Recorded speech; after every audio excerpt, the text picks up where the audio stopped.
Hello, dito na ako sa YVR Airport. So eto na, yung tinatanong ng iba kung saan ako pupunta, saan kami mag-move. Ako muna mauuna, mag-aeroplano ako papuntang Calgary. So doon na kami mag-move ni husband, panibagong buhay, 'di ba? Ando na kasi yung parents niya sa Calgary, doon sa may sister-in-law niya. So, nakakita na kami ng sarili namin doon. Yun ay to follow naman, yung tungkol doon. So, basta abangan nyo lang mga susunod na kabanata.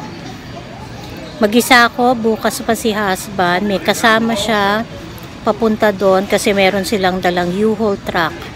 Ako naman ay hindi kasi ako pwedeng mag long drive, hinihika-hika ako.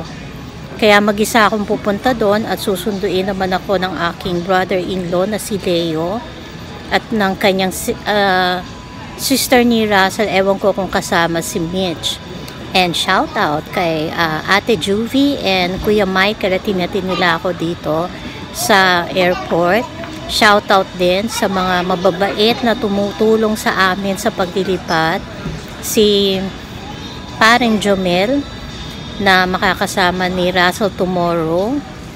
Tapos si Paring dito Bobby, nakasama niya kahapon, yung nag-ferry pa sila at tumulong din sa paghuka, pagkarga, and si Paring Ranel na tumutulong ngayon sa kanya. Kaya si sister ko ang naghatid sa akin.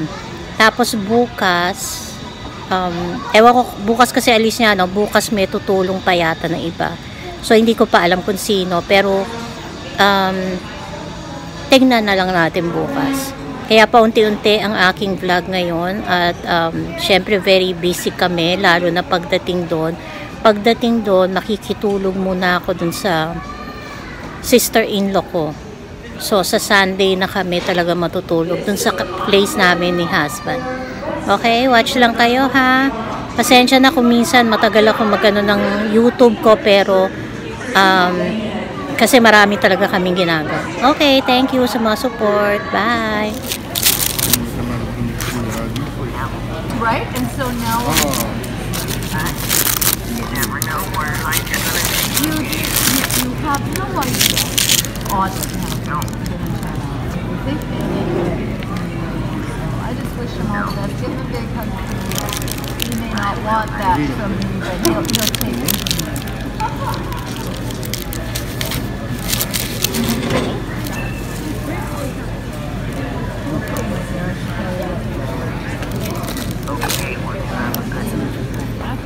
I will send you some pictures. Maanghang pala to. Ayoko ng lasa niya. So, uwi ko na lang to. Baka kayo ni husband ko. Tapos, bumili na lang akong chocolate chip ko. Mahal pa naman. Almost $19. And this one is $5.99 yata. Pero malaki.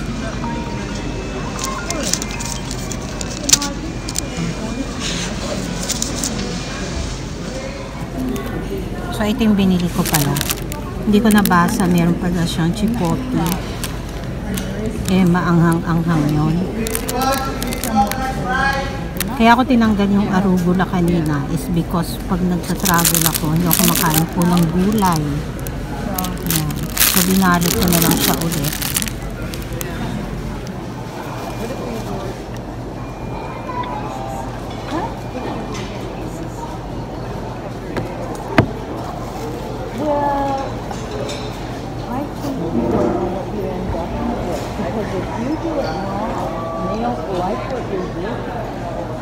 Then you're not only going to have problems you and self. Yeah. So what the hell are you doing?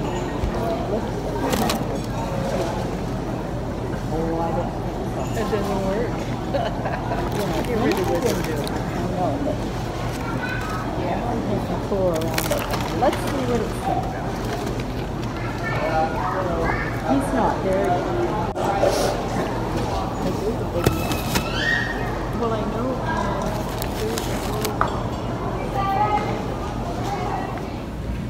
Ayan, dun yung gate ko. Papuntang Calgary. Tapos, nakahanap ako ng charging station dito.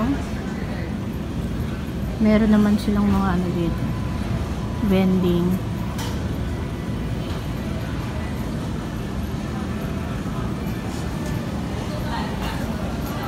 Yun, yung Starbucks na nga lang sana ako. Kaya lang, ang haba ng pila kanina. Ang washroom nandun, so dito na lang ako mag-aantay. Mahirap yung mag-isa ka magta-travel kasi tulad niyan, pangatlong lipat ko na pala to. Kasi syempre pag gusto mong mag-washroom, hindi tulad nung dalawa kayo, iwan mo na yung ibang gamit mo. Aba, dala-dala mo lahat, 'di ba? Tapos kasi nandun yung washroom, so medyo hindi naman malayo-layo, pero gusto ko dito na ako doon sa may gate namin ng anuhan namin. Actually, napakaaga ko pa kasi 2:30 pa ang flight, parang 2 o'clock pa yata ang aming boarding. Nung oras na ba? Basta maaga pa. Parang 1 o'clock pa lang siguro.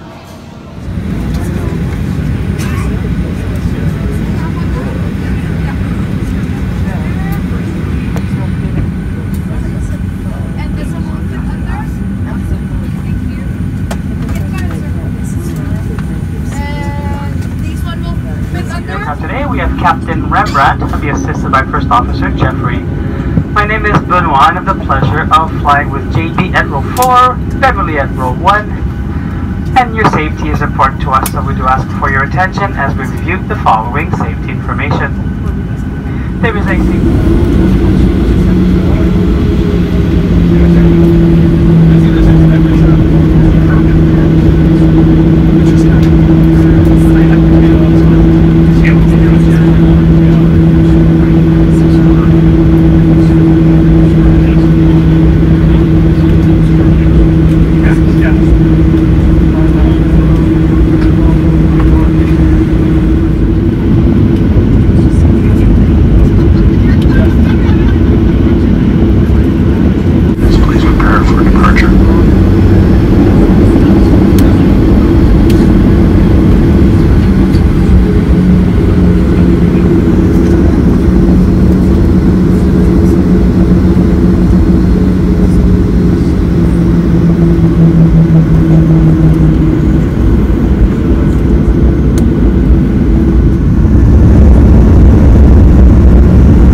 back. You know where you're going. Also A.